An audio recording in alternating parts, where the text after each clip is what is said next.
Hey guys, welcome to my channel. I hope you're all doing very well. Funny story. Funny story. I had initially intended for my Atlanta season 4 review to be a part of my what I've been watching video, where I would talk about several TV shows that I've been checking out in the last couple of months or so. But I started off with Atlanta, and then it ended up being so long. I ended up just talking about Atlanta season 4 and how much I'm gonna miss it and my thoughts on this final season of a great show. So instead of incorporating it into what I've been watching and having that be like 5 hours long, I decided to instead make it an independent review of season 4 that is quite late, unfortunately. So sorry about that. I wasn't able to film last week because I had some technical issues with my laptop, but I'm back now and I'm giving you an independent season 4 review as it turns out. So I hope you enjoy, but before we get into that good stuff, as per usual, if you haven't already, please be sure to subscribe to my channel and make sure you turn on your notifications so that you can be told when I upload next, and give this video a like, guys, if you enjoy the review, especially because it is quite late, so I anticipate it being not great with the YouTube algorithm. But you know what, I love this series and a lot of you guys do as well, judging from my season 3 review.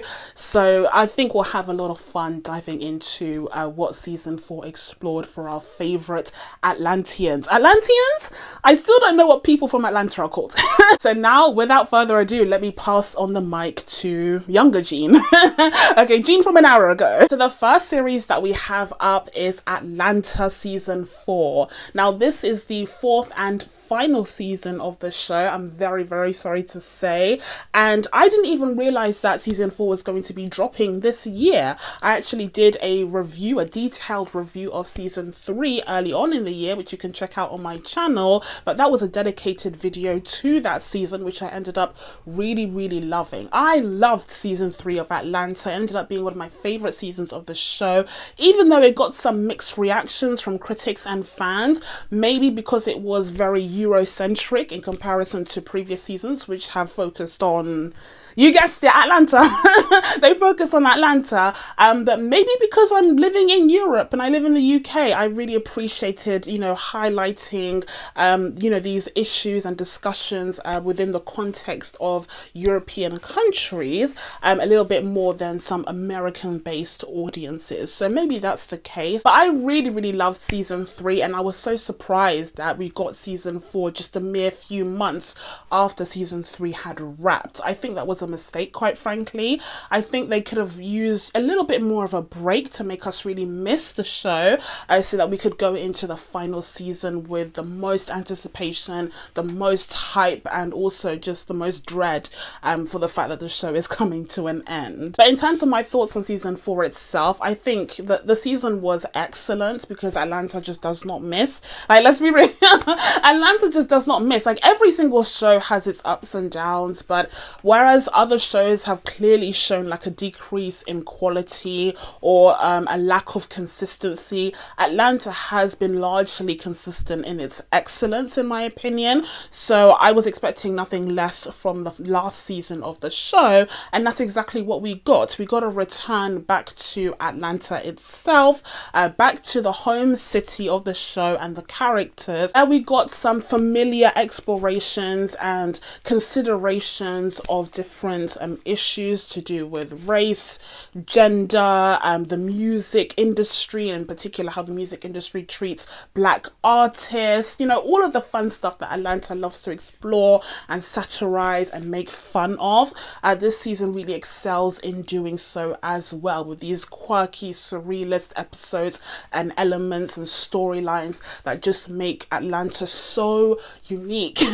So uniquely brilliant, and it's just going to be so missed. I can't even state how much I'm going to miss Atlanta because there's really no other show like it. Having said all of that good stuff though, I think I preferred season 3. I think I preferred season 3 of the show. I know I'm probably in the minority because some people really had an issue with season 3, and I agree that season 3 had some issues. I talk about it in my review, and I do think that the main cast was kind of shortchanged in that season. because we didn't get to see a lot of them due to the anthological format of that season.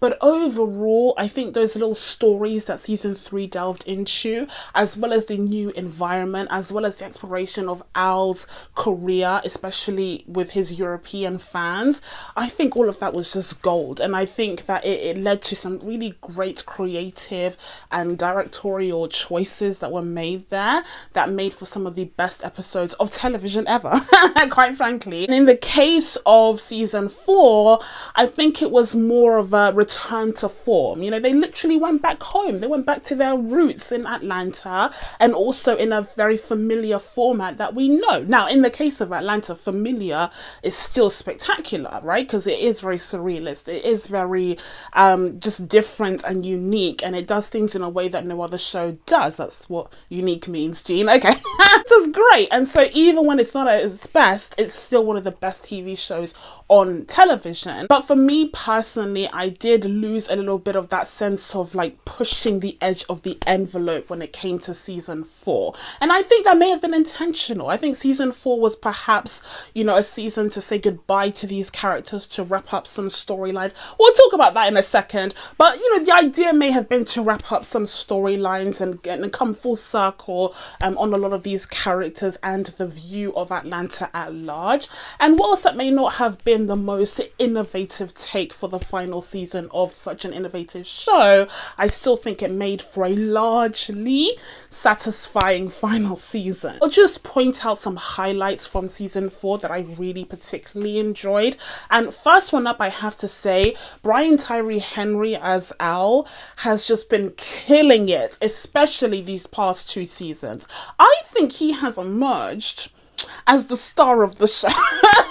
Like, obviously Donald Glover is a legend. Like, obviously he is the true star. He is the true north. He directs episodes, he writes them, and of course he stars in the show itself. But in terms of his capacity as an actor and as a character on the show, I do think that he's taken a bit of a step back in favor of highlighting Al, who really has a whole emotional arc going on that I feel is a bit more relatable and a bit more juicy for us audiences to follow, especially for the last 2 seasons, because we saw Paperboy going on this European tour in season 3, and we saw that he wasn't really at the peak of his career at that point. He was coasting off of the previous successes that he had found in season 2, and he hadn't been able to come up with anything new. You know, we see in one episode that his phone got stolen, and that phone contained a recording of the first piece of inspiration that he has felt in a long time, and it was really upsetting for him. And I had actually predicted in my review that perhaps he would return to Atlanta and find that inspiration again,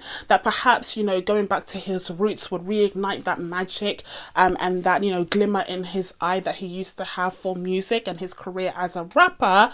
But that's not the case. That's not how the character ends up. Instead, he returns to Atlanta in season 4. He's still very much coasting off of his previous successes, except now he's in a very different environment. And I think this speaks to how media, you know, travels differently across the world, even though the world is getting smaller and smaller with social media.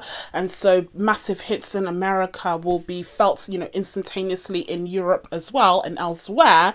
But there is somewhat of a delay in certain circles, I feel, like in the rap scene, for instance, where if you're in Atlanta, you know, and there's this big name like Paperboy coming along, like they will be the first to know. And then there's a sense that in Europe that it may have taken a bit more time for his success to travel across the pond, and so that's why he's still kind of hip and happening in Europe and still selling out concerts in Amsterdam, whereas in Atlanta he's like not even yesterday's news, like last week's news.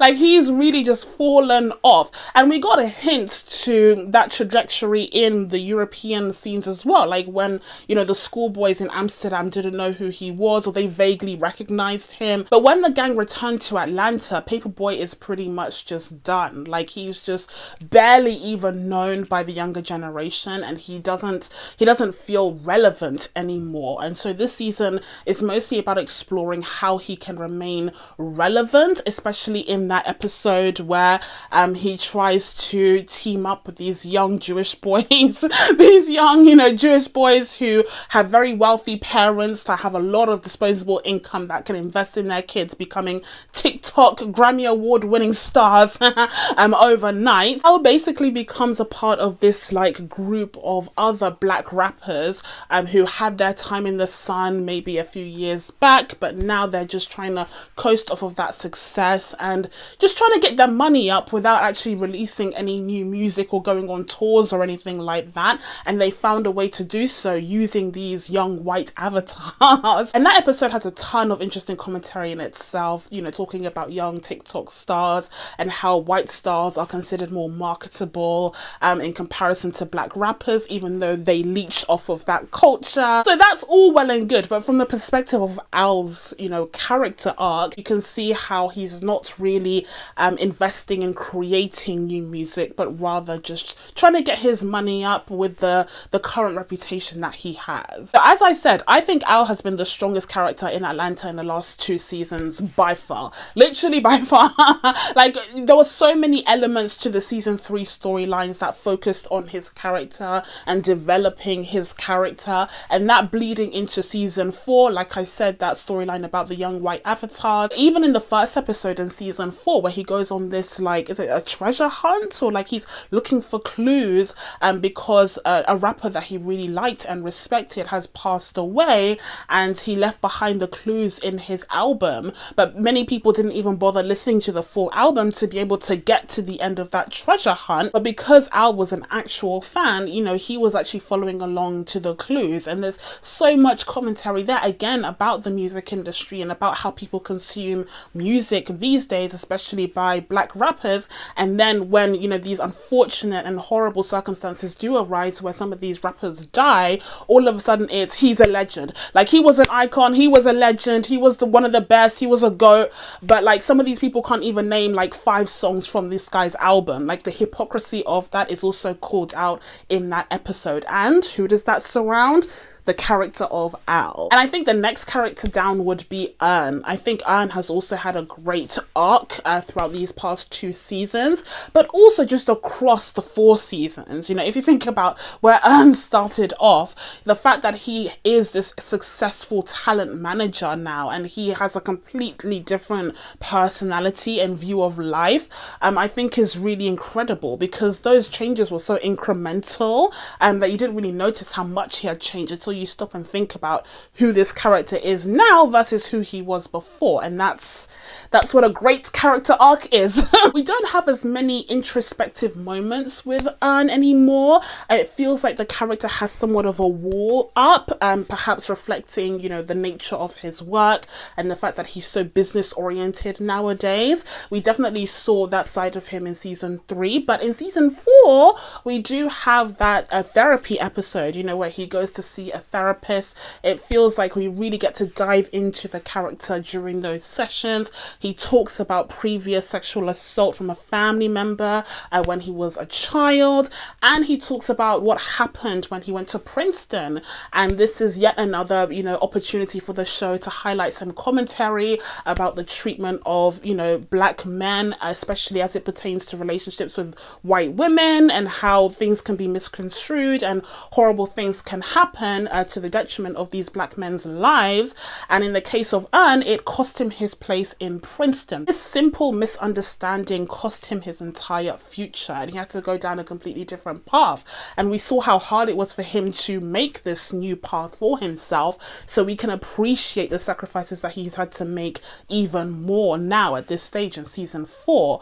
But yeah, being able to see a bit more of that character's backstory in that episode was appreciated, especially because, like I said, he was quite opaque in season 3, and just getting a bit of that insight did wonders for the character, especially as this is the final season. I also find it so funny I find it so funny how, like, in classic Atlanta style, they couldn't have it be too serious, right? Like, too somber, so they contrast it against the storyline where Ern is just being the definition of petty. The absolute pettiness that displays here in this episode is just like on another level. His friends can't even stand by him. Al and Darius are looking at him like, bruh, you went too far.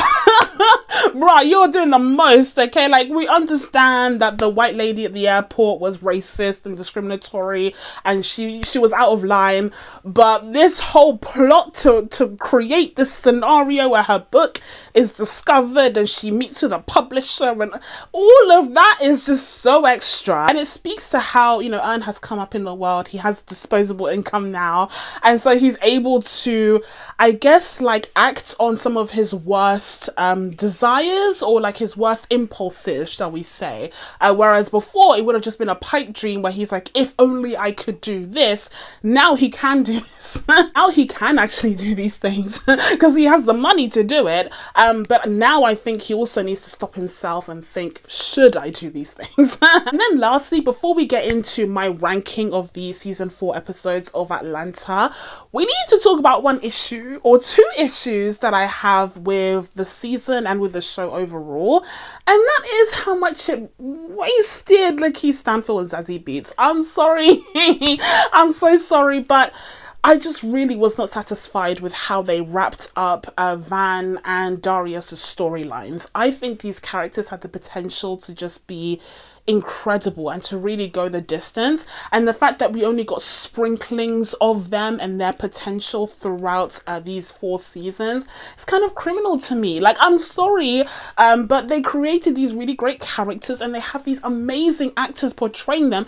Oscar nominated Lakeith Stanfield portraying Darius, please, let's not forget, okay? And only for them to just like kind of not do as much with them as they should have, and it's kind of disappointing. Like, Van had more of a footprint on the show in the earlier seasons, but she was really more of like not a nagging wife archetype, but you know what I mean, like she was the baby mama of the group in the earlier seasons before she kind of came into her own a little bit as time went on. And then of course you had the final episode of season 3, which explores her whole breakdown situation in Paris. That was all great stuff, and it really allowed Zazie Beetz to, like, you know, act to really dive into these different themes with the character and explore her psyche at that moment, something that hasn't really been considered all too much on the show because it's largely been Ern focused. You have a Van and Ern centric episode with Snipe Hunt, but if I'm being honest, that wasn't one of my favorites. Like, if I'm being honest, like, in comparison to the wacky, kooky craziness of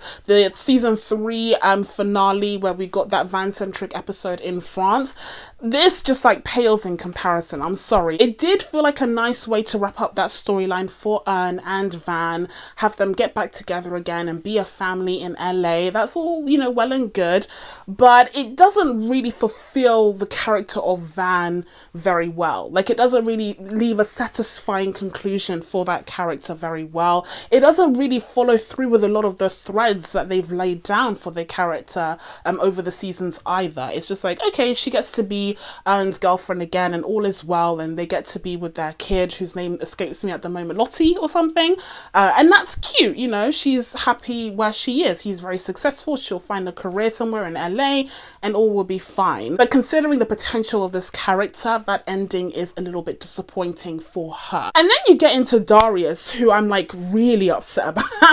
Like, I'm really upset. Again, Oscar nominated Lakeith Stanfield. How are we dropping the ball like this? Like, how are we wasting this character? We got glimpses of what we could have explored in the final episode. Can you imagine the audacity in the last episode where we see he's in this like sensory deprivation tank and he gets these hallucinations, and one of them is of his brother, you know, visiting his brother's house and getting food off of him, and he's just talking to him, and there's like the way that scene is shot, it was just so eerie, and you could tell that something was up. I mean, the whole episode had that feeling of like, is this real or is this a dream, as its title. But in the case of that scene in particular, it felt like he was walking into some sort of purgatory. Like, it felt like he was walking into an otherworldly experience, and you find out that it's because his brother actually passed away, as did his parents. And I can't remember if this was explored in previous seasons, but the fact that we do get, you know, that glimpse of his relationship with his brother in the final episode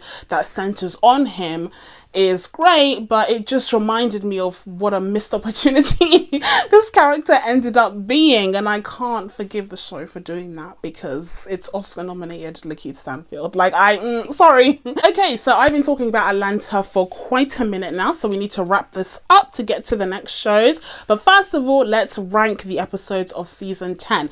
Now, before we get into that, still, funny story, turns out I only watched 9 of the 10 episodes. I don't know how this happened, but I was looking at the episode list and I realized that there was one that was missing, and that was the goof who sat by the door.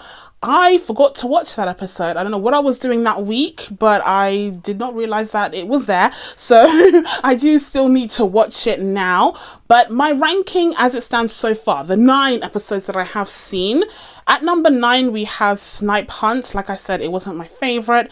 At number 8, we had Work Ethic. This was the sort of Tyler Perry episode. That was a thinly veiled parody on Tyler Perry's situation in Atlanta, owning the studio, pumping out content left, right and center within like weeks. You know, he's famous for having, you know, shoots that only last like up to a week. I think that's what he was doing during the pandemic.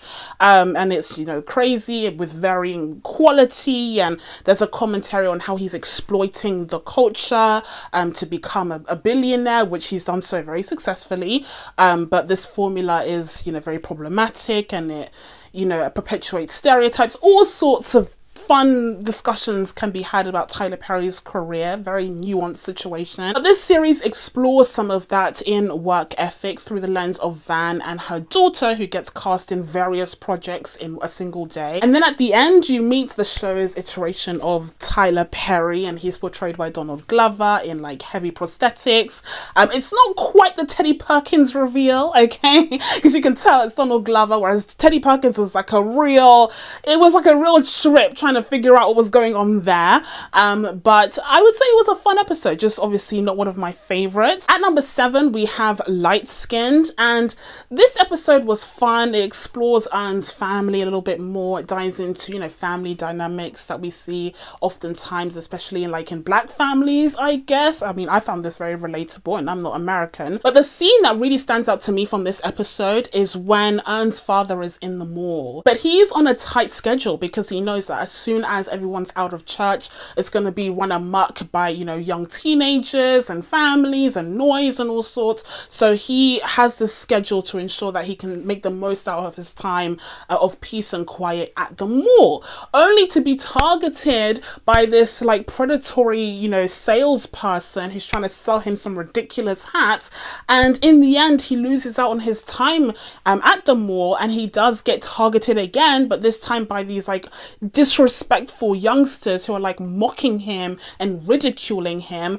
And that really broke my heart. That scene where that boy was telling him to like take a picture with him in his hat, it was just so heartbreaking. And that was the moment that really stood out to me from that episode and bumped it up the previous episodes that I listed in my ranking. But in the case of the other half of the episode, with Ern's auntie being light-skinned and angry and his mother kidnapping her father, like that was fun, that was cute, but not my favorite. And then next up at number 6, we have The Most Atlanta, which was actually the season premiere. Again, it wasn't my favorite episode, and in fact it wasn't my favorite season premiere. I mean, the season premiere for season 3, in my opinion, was exceptional. It was so insightful, it was so good. It was like Get Out levels good. Whereas this time around, we're back home in Atlanta, we're exploring the looting situation of 2020, and you know, I think that's also an issue, is the fact that it feels a little bit dated at this point, even though it's still culturally relevant, obviously. But I do think that because seasons 3 and 4 were filmed back to back a couple of years ago at this point, some of the themes that they explore here are a little bit dated, but some of them are eternally relevant, so don't even worry about it. But in the case of The Most Atlanta, it was a little bit jarring, kind of going back to that 2020 setting of the lootings and everything, even though the show did tackle it in an interesting way, in a comedic way, as it, you know, often Ethan does with the lady in the wheelchair chasing after Darius with his air fryer. Overall, I wouldn't say it was a standout episode for me. You also had another Ern and Van storyline that didn't really meet its full potential, in my opinion, just because it was a bit confusing. The messaging was a bit confusing. I got the sense that they felt trapped in Atlanta, you know, coming back after their European tour, their European exploration, coming back home just felt like taking a step back in their lives. I guess that was the message. And that's maybe when Ern starts to contemplate moving to LA with a bit more seriousness. And maybe that's what they're trying to suggest with Van's story as well, is that maybe she needs to move elsewhere instead of going back to Atlanta, where she sees a bunch of her exes that she's known for 10 years and they haven't really moved on with their life. I don't know what they were trying to do. Okay, like that's what I mean. It was a very mixed signaling with the message of that episode, and I think that could have been delivered a bit better. Then of course you had what was to me the strongest storyline of that episode surrounding Al, and I think that's what bumps it up for me on my ranking. Next at number 5 we have Born to Die, and honestly number 6 and number 5 could kind of be interchangeable now that I'm thinking about it, but same again. I think the Al storyline saves Born to Die for me, because the whole Ern going to this mysterious room and like not being able to see D'Angelo, like that was I'm sorry, that went on for way too long. I couldn't get down with that. I don't know who D'Angelo is though, so that maybe would have affected how receptive I was to the storyline. Yeah, that wasn't my favorite, so I really was just in it for the Al storyline where he was mentoring these young white avatars. That to me was really fascinating, and again a great commentary on the music industry and social media's impact on it, as well as of course the accessibility that some, you know, privileged white kids have to fame and fortune and recognition by the industry, even like with these Grammy awards. So yeah, that was a really interesting storyline that I definitely got down with, and that's what boosted up this episode to being number 5. Otherwise, the D'Angelo stuff, I'm sorry, that wasn't for me. Still to this day do not know who D'Angelo is, although I guess technically I am D'Angelo, like is that the message? I'm D'Angelo. And then next at number 4 we have The Homeliest Little Horse, which is the Ern therapy episode, which I really enjoyed. As I said, it was one of the few episodes that we've gotten in the last 2 seasons that delves into Ern's psyche and, you know, fulfills his character arc really well, especially for the final season of the show. And then next at number 3 we have the season finale, It Was All a Dream, one of the few Darius centered episodes that we get on this series, but gave us a little glimpse into the character and his backstory, and kind of sets up this idea that perhaps, you know, this whole thing was a dream. I do not like that. I must say, I do not like the idea that it was all a dream. I know that Atlanta has always had some surrealist elements to it, almost sci-fi elements, you know, the invisible car comes to mind, but I like the idea of it being real. I like the idea of it being factual, accurate, autobiographical, like just a reality in that world. So let's just let it be real. Like, I don't want it to be a dream. Let it be real. Let Judge Judy have her regular figure. Okay, so now we're getting into the top 2, and unsurprisingly, the top 2 of the season for me were Al-centered. And at number 2, we have Andrew Wyeth, Alfred's World. That was very difficult for me to say, by the way. I had so many takes of that. I love this episode. Of course I do, because it's just this snapshot of Alfred's life. It seamlessly follows on from a previous episode, which we'll talk about in a second, where he's talking to Soldier Boy and Soldier Boy's like, yo, you don't have a farm? Like, you don't.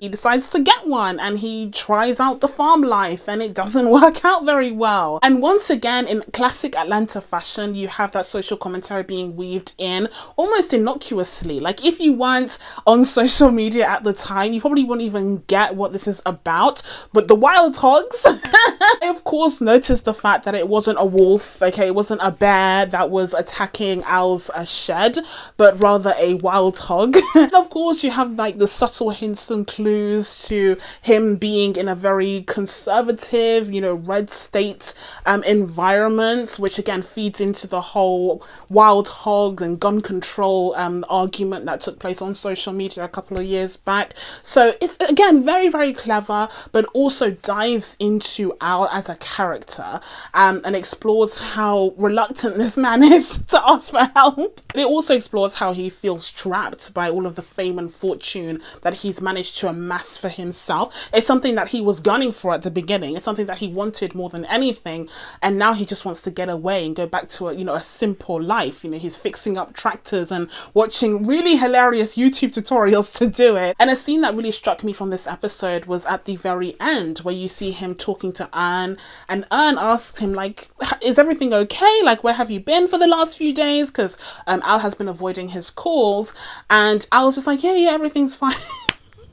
We have seen this man almost die. Like, he had literally almost had a tractor fall on him. That was the first bad omen, right? But then he literally had the tractor fall on him later on, like literally rolling down a hill, almost dying. The tractor ends up landing on his leg, which ends up getting stuck, and he literally has to like tug it, like pull it out, okay, to save himself from dying again, only to be followed home by a wild hog. By those damn wild hogs. Like, oh god damn, no, if only I had a gun. But funnily enough, he doesn't end up killing the wild hog with a gun. He ends up killing it with a what's it called in America? It's like a skillet, like a cast iron skillet. That's what it is. That he ordered from Amazon. Thank you very much. And imagine if he hadn't ordered it from Amazon. Imagine if he'd ordered it from the local store. That would have taken 2 weeks for it to come there. Anyway, he would have been dead. Anyways, Al has literally gone through it that previous day, only for him to end up on a call with Anne and being like, yeah, everything's fine. Like, it's not fine. And I think this is a commentary on black men not wanting to be seen in a vulnerable position, putting up a front, always having to be, fine, okay, strong, you can do this, you can power through it, even if you have been put through the ringer.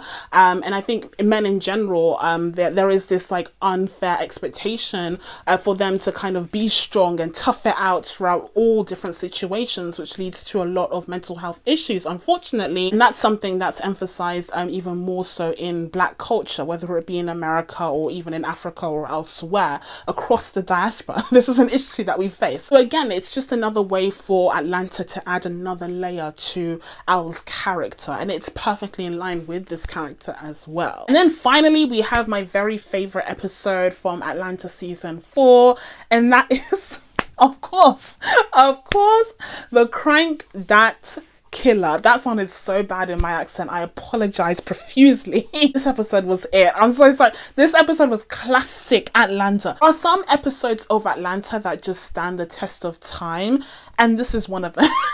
Okay, the Crank Dat Killer is just such a purely Atlanta episode. Again, we're diving into commentary here. We're talking about sneaker culture. We're talking about the Crank That.